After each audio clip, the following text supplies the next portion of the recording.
एक बार की बात है, एक साधु ध्यान में मग्न थे। तभी बाज की चोंच से एक चूहिया छूट उनके हाथों में आ गिरी। उसकी छोटी सी पूंछ, काली चमकीली आंखें थी। उन्हें वह बहुत अच्छी लगी, पर घर ले जाने से पहले उन्होंने जादू मंत्रों के प्रयोग से उसे लड़की में बदल दिया। वे उस लड़की को घर ले जाकर अपनी पत्नी से बोले, तुम हमेशा से संतान चाहती थी ना, तो लो, आज से यही हमारी पुत्री है। इसकी पूरी देखभाल व स्नेह से पालो। साधु की पत्नी भी अपनी पुत्री को देखकर प्रसन्न हो उठी। वह उसे राजकुमारी की तरह पालने लगी। साल बीतते गए, नन्ही लड़की एक सुंदर युवती बन गई। जब वह 18 वर्ष की हुई तो साधु ने उसकी पत्नी अपनी बिटिया के लिए वर तलाशने लगे। साधु ने कहा, मेरी बेटी का विवाह उसी से होना चाहिए जो इस सबसे बड़ा हो। मेरे हिसाब से सूर्य ठीक रहेगा। पत्नी ने भी हामी भरी। साधु ने अपनी जादुई मंत्रों से सूर्य को नीचे बुलाया। उन्होंने उससे अपनी पुत्री से विवाह करने को कहा, पर पुत्री ने पहले ही ना कर दी। वह बोली, पिताजी, यह तो बहुत गर्म है, मैं इससे विवाह करूंगी जो इससे भी बेहतर हो। साधु निराश हो गए। उन्होंने सूर्य से कहा, वे ही कोई वर सुझाएं। सूर्य ने कहा, बादलों के देवता से बड़ा कौन होगा? उनमें तो मेरी किरणों को भी रोकने की शक्ति है। साधु ने बादलों को नीचे बुलाया। वह अपनी पुत्री से विवाह करने को कहा, पर इस बार फिर पुत्री ने मना कर दिया। वह बोली, ये तो कितना बदसूरत है, मैं इससे विवाह नहीं कर सकती। साधु ने बादल देवता से कहा कि वही कोई अच्छा वर सुझाए। वे बोले, पवन देवता ठीक रहेंगे, वे तो मुझ में भी अपनी फूंक से उड़ा देते हैं। साधु पवन देवता को बुलाकर अपनी पुत्री से विवाह करने को कहा। पुत्री ने फिर विवाह करने से मना कर दिया। वो बोली, मैं इससे शादी नहीं करूंगी, ये तो कहीं टिकते ही नहीं, हमेशा यहाँ वहाँ भागते रहते हैं। साधु ने पवन देवता से पूछा, क्या मेरी पुत्री के लिए ऐसा वर है जो आपसे भी बेहतर हो? पवन देव ने कहा, पर्वत देव मजबूत व ऊंचे हैं, वे मेरा भी रास्ता रोक देते हैं। साधु ने पर्वत देव से कहा, वे उनकी पुत्री से विवाह कर लें। पुत्री ने फिर से मना कर दिया। वह बोली, ये तो बहुत लंबे, सख्त व कठोर हैं, मैं इनसे विवाह नहीं कर सकती, इससे भी कोई बेहतर चाहिए। पर्वत देव ने चूहे का नाम सुझाया। वे बोले, माना मैं काफी सख्त, मजबूत व ऊंचा हूँ, पर चूहे मुझ में भी आसानी से बिल बना सकते हैं। पर साधु ने चूहे को बुलाया। उसे देखते ही उनकी पुत्री खुशी से उछल पड़ी। हाँ पिताजी, यही तो है वह, मैं जिससे शादी करना चाहती थी। साधु ने चूहे को बुलाया।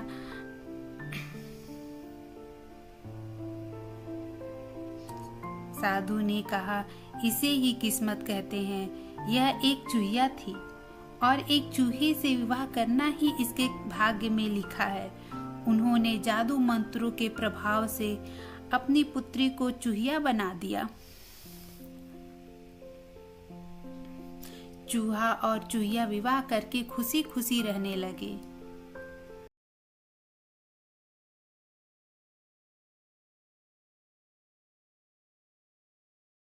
राजस्थान के एक गांव में राधिका नाम की एक बहुत ही सुंदर लड़की रहती थी। वह एक गरीब परिवार से थी। उसके पिताजी घर का खर्च पूरी तरह से नहीं उठा पाते थे, इसलिए राधिका जंगल से लकड़ियां काटकर उन लकड़ियों को बाजार में बेचती थी। इस तरह से उसका घर का खर्च चलता था। राधिका अब 21 साल की हो चुकी थी और उसके माँ बाप को उसकी चिंता होने लगी थी कि उसकी शादी बिना पैसे से हम कैसे करेंगे। मगर राधिका को अपनी शादी की कोई परवाह नहीं थी, क्योंकि वो अपने परिवार से बहुत प्यार करती थी और राधिका इतनी खूबसूरत थी कि उसके कई रिश्ते आते रहते थे, मगर वो सबको मना कर देती थी। पर किशन नाम का एक लड़का राधिका से बेहद प्यार करता था और राधिका के मना करने के बावजूद वह रोजाना बाजार में राधिका की लकड़ियां बिकवाने पहुंच जाता था। राधिका किसान से प्यार नहीं करती थी क्योंकि शायद राधिका को किशन के प्यार पर भरोसा नहीं था। किशन भी एक गरीब परिवार का ही लड़का था।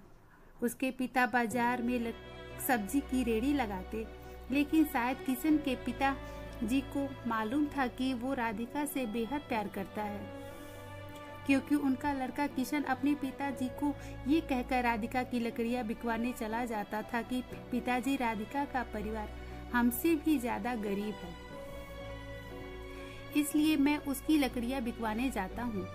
लेकिन किशन के पिताजी को उसकी ये बात अच्छी लगती थी कि वो एक गरीब लड़की की सहायता करता है, लेकिन राधिका को किशन के साथ लकड़ियां बिकवाना बिल्कुल अच्छा नहीं लगता था।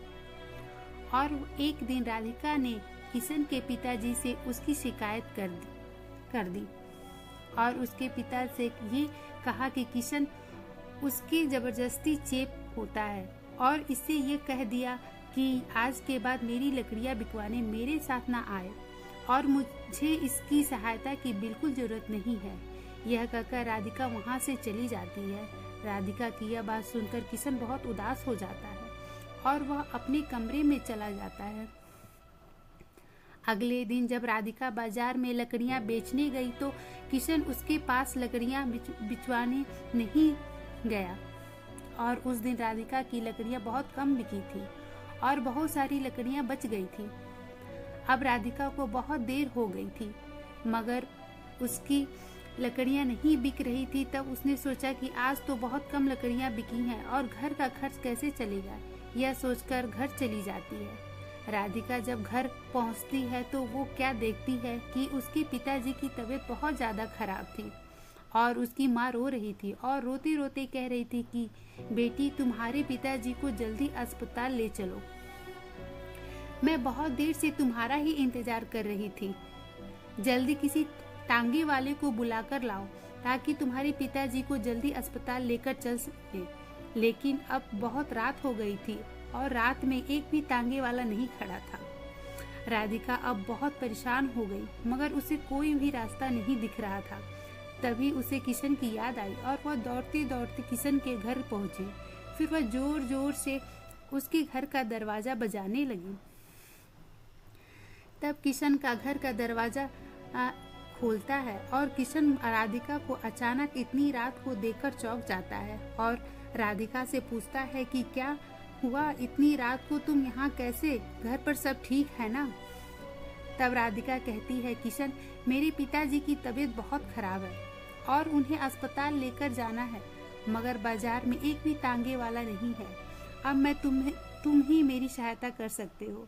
तभी किशन चुपचाप अपने पिता की सब्जी की रेहड़ी निकाल लेता है और रेहड़ी के साथ अपने एक दोस्त को भी राधिका के पिता की सहायता के लिए बुला लेता है और जल्दी से राधिका के पिताजी को किशन और उसका दोस्त रेहड़ी पर लिटाकर अस्पताल ले जाते हैं और अस्पताल ले जाकर जल्दी से उनका इलाज कराते हैं और 1-2 घंटे में राधिका के पिताजी का इलाज हो गया और डॉक्टर ने कहा कि अब ये ठीक है, बस कुछ दवाइयाँ मैंने लिख दी है, बगल के कमरे में से ले लेना और ये दवाइयाँ अब इनको जिंदगी भर खानी होगी। तभी किशन कहता है कि राधिका, तुम पिताजी से मिलो, मैं दवाई लेकर आता हूँ। राधिका अपने पिता से मिलने उनके कमरे में जाती है। तब उनके पिताजी बिल्कुल ठीक हो गए थे। तब वो राधिका से कहते हैं कि बेटी, तुम किशन से कितना चिढ़ती हो, फिर भी वो हमेशा तुम्हारी सहायता करता रहता है।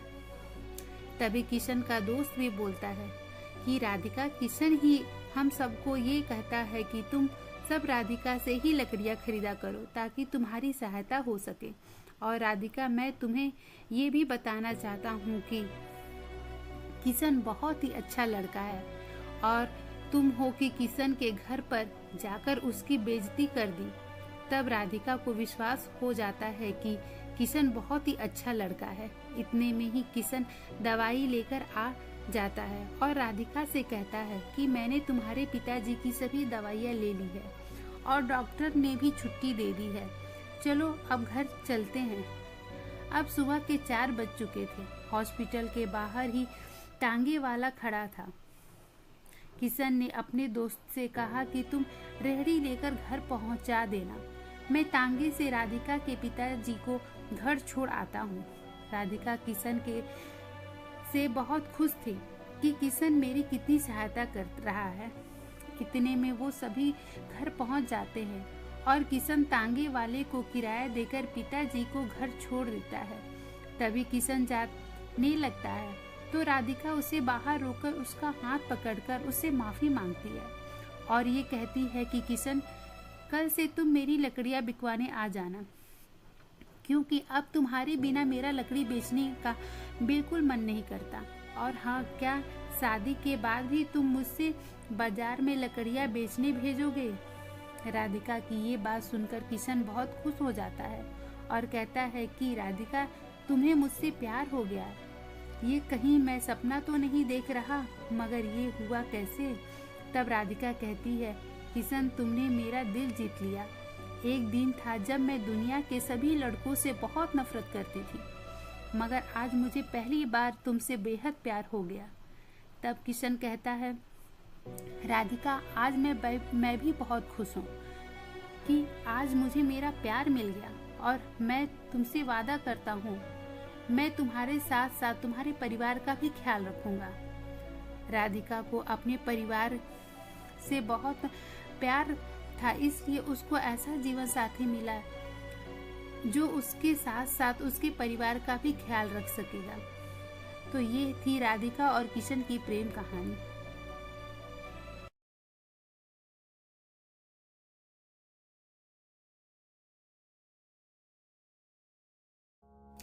अरे करमजली, अभी तक तूने काम नहीं किया। अभी कपड़े धोने हैं, बर्तन मांजने हैं।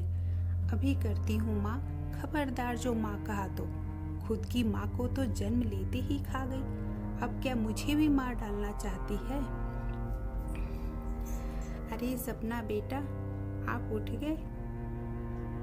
आप जल्दी उठ गए? तबीयत तो ठीक है ना तुम्हारी? हाँ माँ, ठीक है, बस जोरों की भूख लगी है, बस खाना दे दो। मेरी बेटी को भूख लगी है और इस चुड़ैल ने अब तक खाना नहीं बनाया।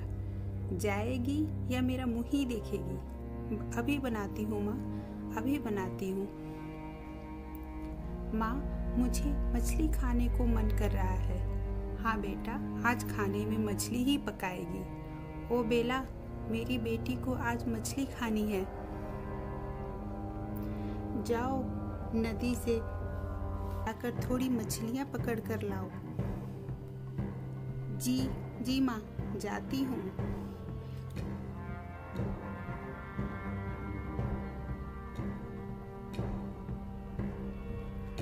आज तो एक भी मछली नहीं मिल रही, मैं क्या करूँ? अरे वो मेरी माँ की अंगूठी है। मछली बेला के हाथों से उसकी माँ की अंगूठी लेकर पानी में चली गई। फिर बेला भी उसके पीछे पीछे नदी में गई।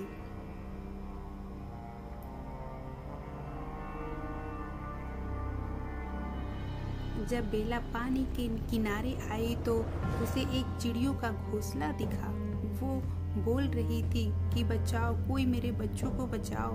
बेला ने चिड़ियों को वो आग से बचा लिया। वो बहुत आभारी हुई। वो आगे बढ़ने लगी। बेला को फिर से मछली मिली।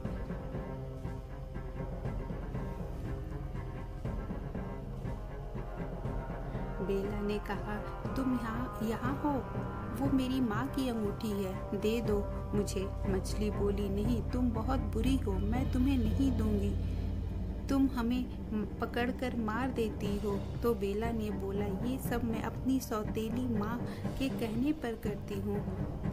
मछली बोली, मैं तुम्हारी माँ की अंगूठी वापस लौटा दूंगी, लेकिन मेरी एक शर्त है। उस गुफा के अंदर एक काली जादुई चुड़ैल रहती है। वह इस नदी का पानी सुखाकर हमें मारना चाहती है। तुम उसे रोककर उसकी जादुई शक्तियों को खत्म करना होगा।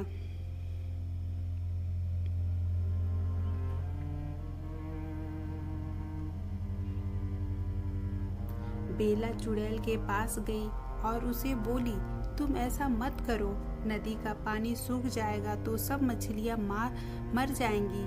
तो चुड़ैल बोली, तुम मुझे रोकोगी, मैं तुम्हें भी मछली बना दूंगी और इन मछलियों के साथ खा जाऊंगी।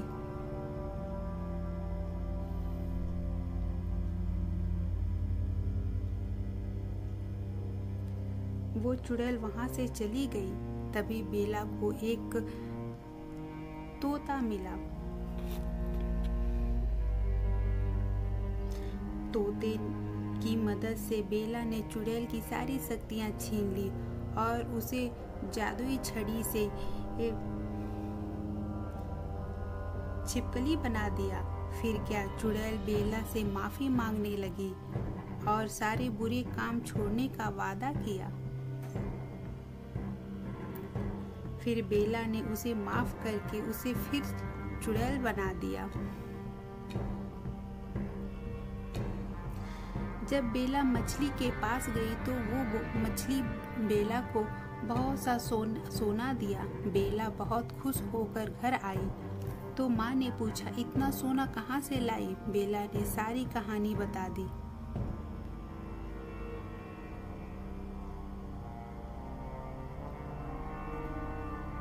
सौतेली माँ और बहन मछली से सोना लेने गए, लेकिन उन्होंने किसी की मदद नहीं की और इससे मछली को गुस्सा आया।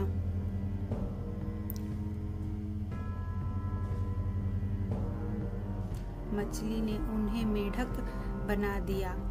वो दोनों रोने लगी और बोलने लगी, मुझे माफ कर दो। फिर मछली ने उन्हें